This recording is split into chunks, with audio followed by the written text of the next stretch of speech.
quand il était vivant, il ira chez le Père préparer une place. Et quand il le fera, il viendra pour nous prendre et pour que nous soyons avec lui là où il est. Proclamer la résurrection de Jésus-Christ, c'est annoncer sa seigneurie, c'est dire sa divinité. Et c'est démontrer au monde qu'en dehors de lui, il n'y a point de salut.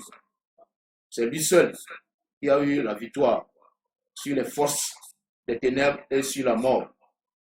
C'est cela que l'apôtre Pierre, ayant été convié par le Seigneur à aller vers Corneille et sa famille pour leur clarifier la situation, pour leur expliquer réellement ce en quoi Corneille et ses enfants croyaient, c'est-à-dire Dieu, le Dieu des Juifs, le Dieu d'Israël.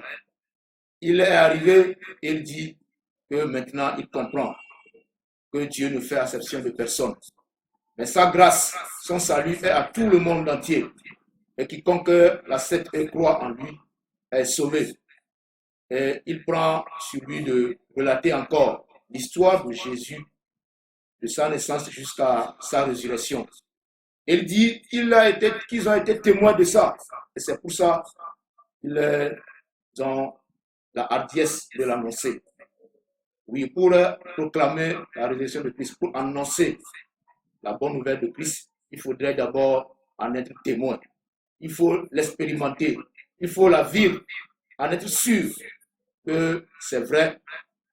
Ce que la Bible dit par rapport à Jésus est une vérité incontournable. Et c'est en cela seul que nous pouvons le proclamer avec joie et convaincre les cœurs.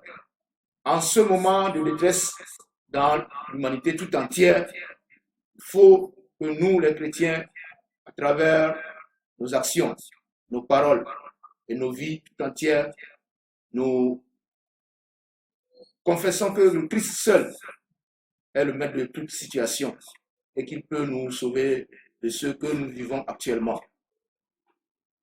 Comment proclames-tu la résurrection de Christ dans ta famille, dans ton service, dans le lieu où tu te trouves? Que fais-tu pour prouver au monde que Jésus est mort et a ressuscité pour notre salut? Reconnais-tu que tu es en Christ, là où il se trouve actuellement, c'est-à-dire dans le ciel, puisque la lettre aux Colossiens nous démontre que si nous sommes ressuscités avec Christ, c'est que notre vie est cachée en lui. Et quand il paraîtra, ce que nous sommes, nous le serons totalement.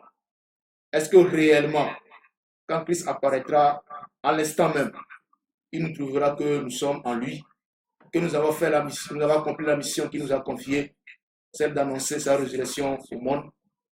Est-ce que Christ nous trouvera vraiment prêts à aller avec lui? Que la résurrection de notre Seigneur Jésus-Christ soit notre force pour traverser toute situation avec confiance et espérance, et surtout pour annoncer qu'il est le Dieu véritable et celui en qui seul se trouve le salut.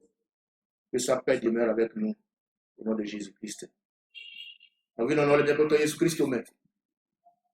Mais à la paix d'Anamaou, ben elon, Ghana a béni les bêtes de Kenya a forfait que lui velia, nye Nkudodo, Jésus-Christ au petit titi dit, alors Easter dit, ayo nabe nye la meseme.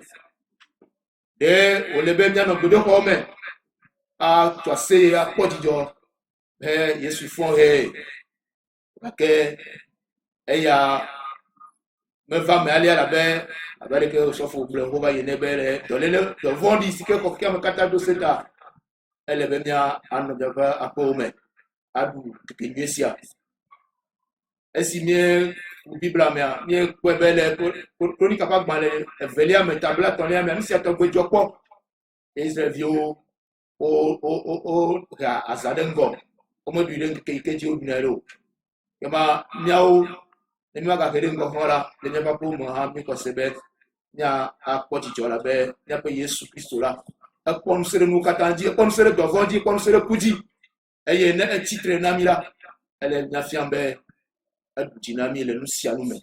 Ke ma miebia Easter sia ƒe dzɔgbenyui na mia dometɔ ɖe sia ɖe. Nyatia le gbɔgblɔ na mi be ɖegbeƒã Kristo ƒe tsitretsitsi. Ɖegbeƒã be Yesu Kristo tsitre eye wòxɔ agbe mavɔ va na xexea me katã. Le mawunya tɔ̃lia me, nyanyui la me, míeke ɖe ŋuti be Yesu ƒe nusrɔ̃lawo, ame siwo le ŋuti kpokploe kple nyɔnu siwo do aha kpli. Esime Yesu gblɔ na wo be ele kuku ge ele kple agbe yeafɔ la, womeƒoe se o, womeka ɖe dzi o. Eya ta ye le Yesu ƒe kumegbea, woawo ya la wogayina edzi ƒe le yɔdo la me esusu be anɔ eme.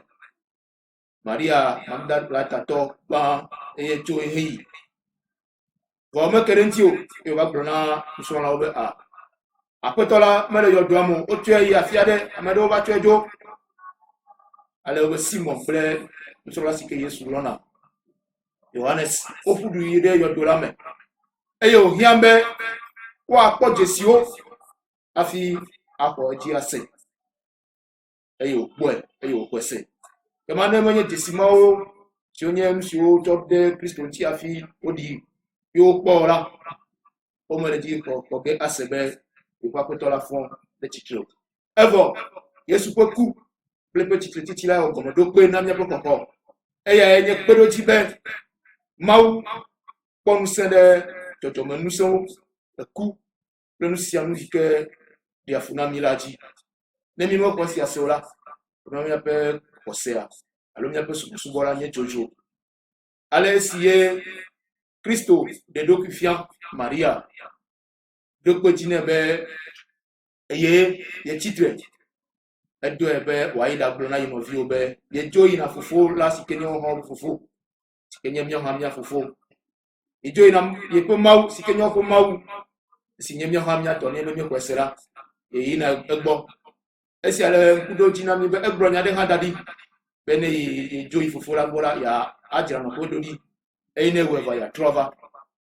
Ale to eƒe dɔdasi alo Maria dɔdɔ ɖe nɔvia gbɔ va ɖe gbeƒã nya siawo na wo la, ele woawo hã yɔm be woaɖe gbeƒã na dukɔwo katã be yetsitre eye to sia me woaɖe eƒe Mawu nyenye, yeƒe aƒetɔ nyenye, yeƒe fia nyenye, yeƒe gã nyenye ɖe go afia. Ale be ne etrɔ va la, be ŋutilãwo katã natsɔ bubu kple kafukafu si ke dze la nɛ. Woaɖe gbeƒã Kristo ƒe tsitretsitsi la, ele be woaxɔ asi akpɔ, ele be woaka ɖe dzi, ele be woanye be nyateƒe nya ye wònye.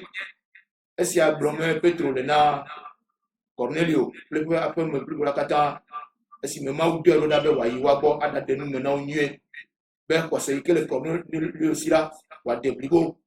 Ale Petro gbugbɔ dze nya gɔme esi Kristo va dzɔ, ewɔ dɔ, kaka kpe fu ku etsitre la, egbugbɔ gblɔe, eye wògblɔ be yeƒe nusrɔ̃lawo yewo kpɔ teƒe, woɖu nu kpli, yewoƒo asi kpɔ, nya sia ye gblɔm yewole na wo. Ema míele me sem be ne míeƒo asi Mawu nya kpɔ, kpɔ eƒe nyateƒetɔ nyenye, kpɔe be ele me tututu, Yesu ƒe nyawo le me tututu, nya sia nya si ke wògblɔ, wole me vam tututu la, mí mate ŋu atsɔ kaka ɖe dzi kple dzideƒo kpakple dzidzɔ aɖe gbeƒã nyanyui sia na xexeme dukɔwo.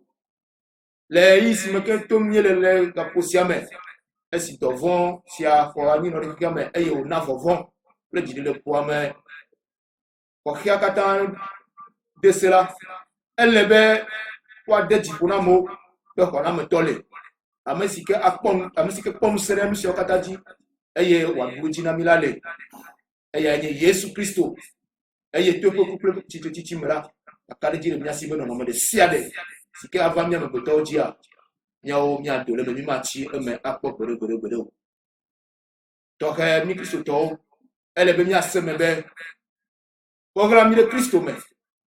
Nya sia ye Kolositɔwo ƒe agbalẽ le gbɔgblɔ na mí be zi ale si ke míetsitre kple Kristo la, ke ma woɣla míaƒe agbe la ɖe me, ale be ne etrɔ va, nu si ke míenye la, míanye wòade blibo.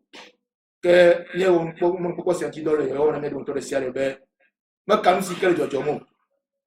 Nu vevetɔ yi ke le nye abe míanye be Kristo li kpakpli mí eye wòɣla mí ɖe eya me.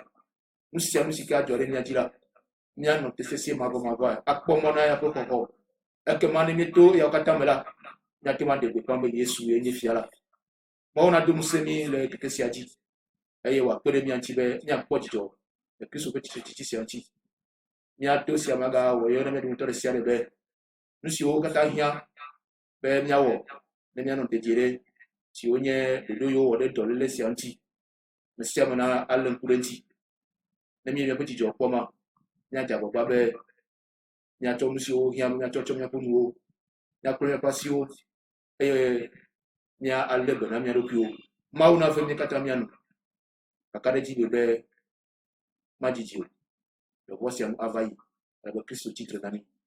Amen. Amen.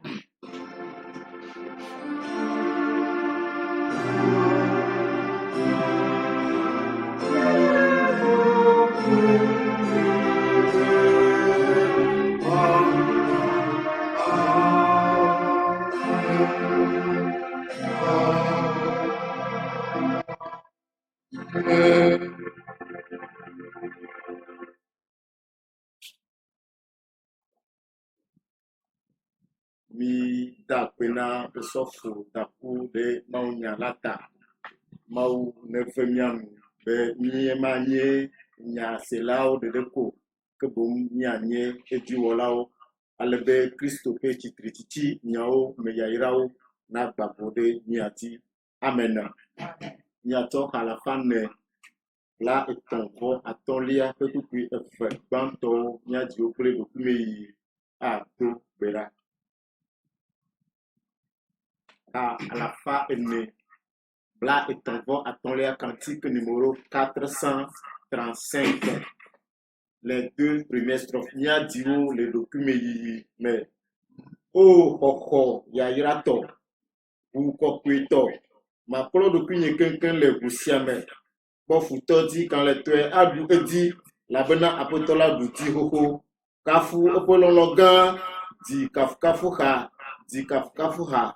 Kafu peuple à la fin ene là est en fort à ton lia peuple puis banto nya diwo le document yime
lɔlɔtɔwo. Ame sia ame na ye ɖokui me míada akpe na Mawu ɖe eƒe nya la ta. Nya yi ke le biabiam tso mía si be míaɖe gbeƒã Kristo ƒe tsitretsitsi. Aleke gbɔ nye kpakplo míate aɖe gbeƒã Kristo ƒe tsitretsitsia ɖo. Ŋusẽ kae míate akɔ aɖe gbeƒãe? Nutete kae le nye kpakplo mía si ne mewo tɔ te le me? Eya ta nye kpakplo míado gbe ɖa aɖe kuku na Mawu be ne kpe ɖe mía ŋuti be míatsɔ míaƒe gbe sia gbe gbenɔnɔ akɔ ɖe gbeƒã Kristo ƒe tsitretsitsi. Míakɔ míaƒe srɔ̃ɖeƒe gbenɔnɔ, míaƒe etɔnyenye gbenɔnɔ, enɔnyenye gbenɔnɔ akɔ ɖe gbeƒã Kristo ƒe tsitretsitsi. Ale be míanye gbeƒãɖelawo le nu sia nu me, le afi sia afi, le míaƒe srɔ̃ɖeƒewo, le míaƒe habɔbɔwo me, le míaƒe dɔwɔƒewo, le asiwo me. Míaɖe gbeƒãe be Kristo etsitre vavã.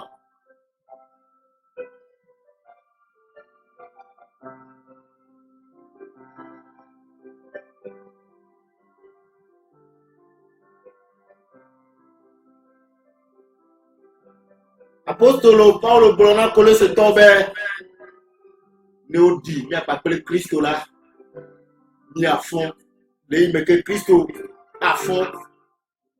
Eyi me ke Kristo fɔ tso yɔdo me ɖe fia be míawo hã míefɔ, míawo hã mítsitre.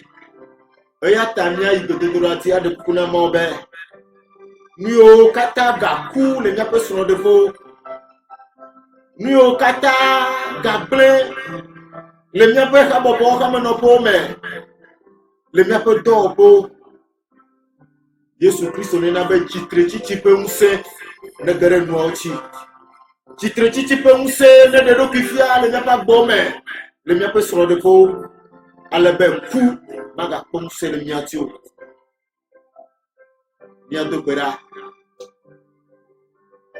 aɖe kuku na Mawu be aleke ke nua sesẽ mena be Kristo tsi yɔdo me o. Eya ta megana be míawo hã míatsi eƒu ƒe adogboliwo me o. Aleke ke coronavirus be dɔa ele ʋɔlum le ŋkeke me, ele ʋɔlum le zãwo me, ele nu gblẽm le du yi du me, ele ame akpewo wum. Mawu ne wɔe be tsitretsitsi ƒe ŋusẽ ne ɖu mía dzi, tsitretsitsi ƒe ŋusẽ ne lé mí ɖe te, tsitretsitsi ƒe ŋusẽ ne gbɔ agbe mí be míazu tsitretsitlawo le coronavirus ƒe nyayawo me. Míaɖe kuku na Mawu be eƒe asi nenɔ mía dzi le ɣeyiɣi sesẽ yawo me. Eya ŋutɔ gblɔ le eƒe nyalawo me be akpe nenɔ nyi dzem ɖe ahawo, akpewo ɖe wo nuɖusi me, ke wòle mate ɖe wo agbadɔ la ŋuti o. Aƒetɔ Mawu ve mía nu le ɣeyiɣi sesẽ yawo me. Kpɔ ale yi ke Kristotɔ tsi asi, kpɔ ale yi ke míetsi dzodzoe le ɣeyiɣi sesẽ yawo me, kpɔ ale yi ke míezu vɔvɔnɔtɔwo ɖa. Gake ne wu nu sia nu, ne ɖu ɖe sia ɖe dzi na mí, eku gɔ hã mekpɔ ŋusẽ ɖe dzi o. Nu ka gɔ míate afɔ? Ne Aƒetɔ le mía dzi la, ame ka ate atsitre ɖe mía ŋuti? Ame ka ate atsɔ nya ɖe mía ŋuti? Elabe Mawu ŋusẽtɔ le mía dzi. Eya ta tɔ ɖokuiwo kɔte Mawu si me le ɣeyiɣi sesẽ ya me. To na Mawu be eƒe abala sesẽ ne tsɔ kpakple viwo mía dzi, ne tsɔ eƒe abala sesẽ kɔ tsɔ Kristotɔ ɖe sia ɖe ƒe agbe dzi, tɔxɛ mí agbalẽƒedo nutoametɔwo, agbalẽƒedo xamenɔƒe metɔwo, Mawu ƒe asi nenɔ mía dometɔ ɖe sia ɖe dzi, eye Mawu ne kpɔ mía ta, ale be ne coronavirus be yavɔ yava ƒo va yi vɔ, míagado go, akpla asi kɔ na mía nɔewo, aɖe dzidzɔkpɔkpɔ afia mía nɔewo, ale be míayi Mawu subɔsubɔa dzi. mia donku Togo presbytère nyoka miachi après tato banto moderateur docteur osofo docteur akotia Daniel Monsi sino dunumula osofo bebebe kosi nyemedi amemega doleda si nunola amemega negro yao Emmanuel mia donku mutome popo dikola okatanji osofo haboboa catéchiste haboboa amemega haboboa hadirayo katan le khameme mia donku de méthode de siadechi ben omega na be mia popo na bojo le yamo omega na be mia popo na va le yamo alekeke ake enola sesela maune na be nyanye tidulao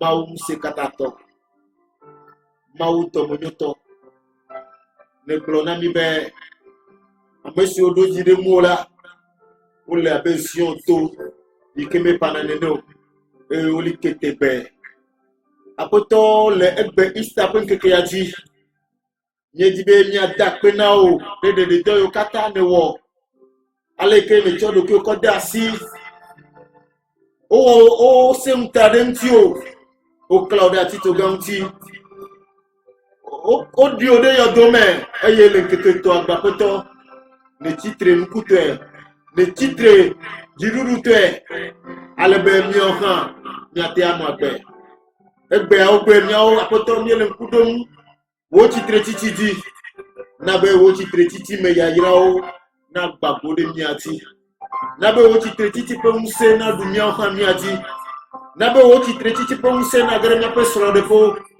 mi pe dobo mi pe hamo me alebe nu yo kata nti ekuga ponse la mi ate adoto eku pe kawo me ma o gbagbe ma o maku mau matro unto nya nono meke metomyele hei ke metomyele he akata dodo ezile nyamu dodo ezile nunyala onu dodo ezile nu komesela onu dodo ezile atike nyala onu alabe opo ntete nu vo opo ntete dake edo ikeva ni metele mota na eyama nyenyebe naneke mewu wonao naneke mesese na wo mo gbagbo apoto nejibe ya plomi ato edovon pe ke yame be mi aga lede tio be mi aga sio acho be na mi aga nya wo mo gbagbo la pe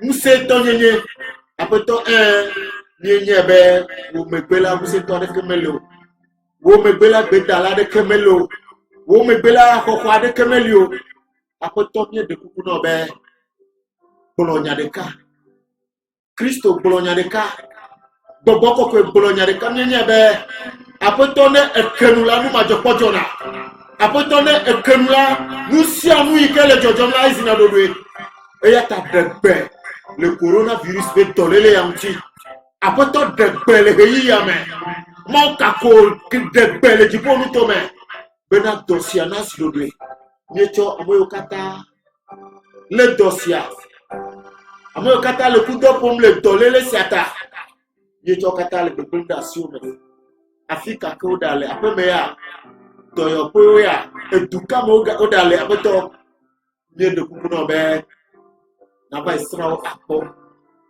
wo toyo yo pe mse negere wume wo mau Yehova Rafa nye de kukuno le ga popo ya mebe Tomiamti, na premiamti, Mito nya de Togo du quoi, le peuple de Ashiome.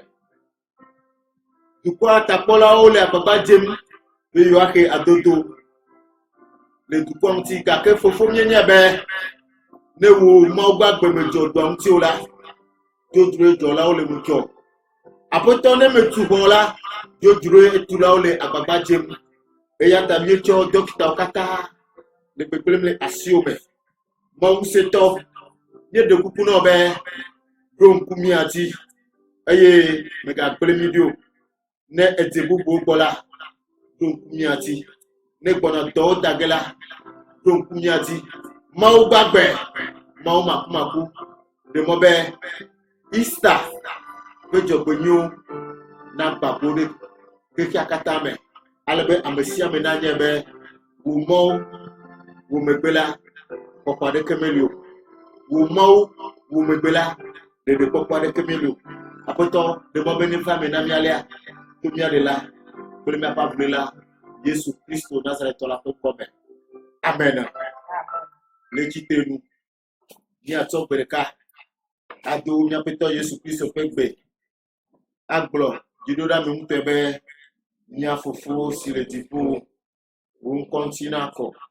wo fi adugu na ba wa wo lolo la nigbadi igbale si on le tipo ele na mi ape lu si asu mi amegbelami to mi ape lu fo kini igbale si mi enfant iche ki amesi o davre mi antila ene eye me ga polomi tete pomo ke de mi cho body to la sime ela bena to nye fi adugu blum se blum ti kokwe ire ma pome amen. Proclame la résurrection du Christ. Le papa Christ au petit na encore mon père ira. Et moi point fa fasi pour comme so katatala. Na jome petit premier botam sonu. A tiraro le Christ Jésus mais. Et pas mon nouveau na le milité. Le mien de papa encore. Amen. Amen. Miaou egbe pe subo nu kple ha à la fin de cas bla drevon de kelia pe kuku gbanto evelia kple atolia. Nous exécutons le cantique numéro 771 dans le recueil français, la première, la deuxième et la cinquième strophe. Recueil éveillé. Christophe a fond egbe, c'est alléluia. Du coquin mi dira, alléluia. Dina jo mi lesiata, alléluia. Di plani na tu aseye, alléluia. À la fin de cas, bla drevon de kelia, pe kuku gbanto evelia. Atolia.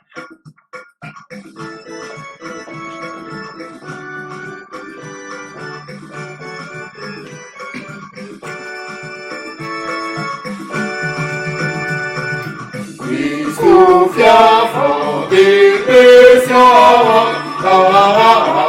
alléluia. Nous convoquons dira, alléluia. Et notre ami les Satan, alléluia. Tu prends dans notre ciel, alléluia.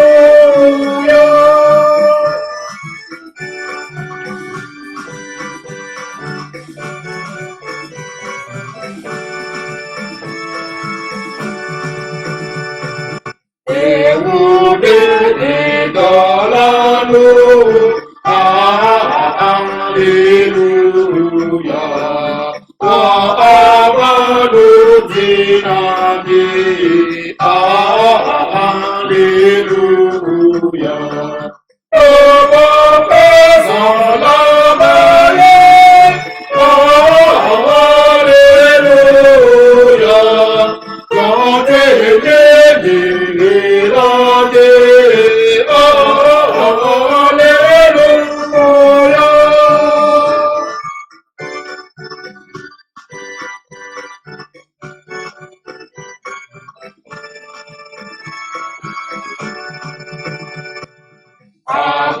Fiala de Dolo,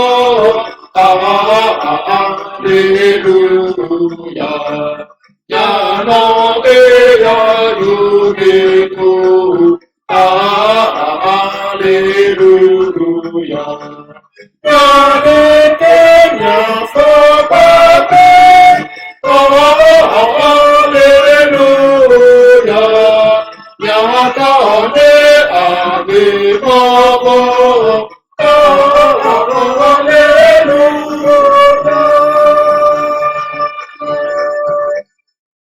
Osira petit de Dieu, nuina, de meton, de sia de mauna, na niklemi.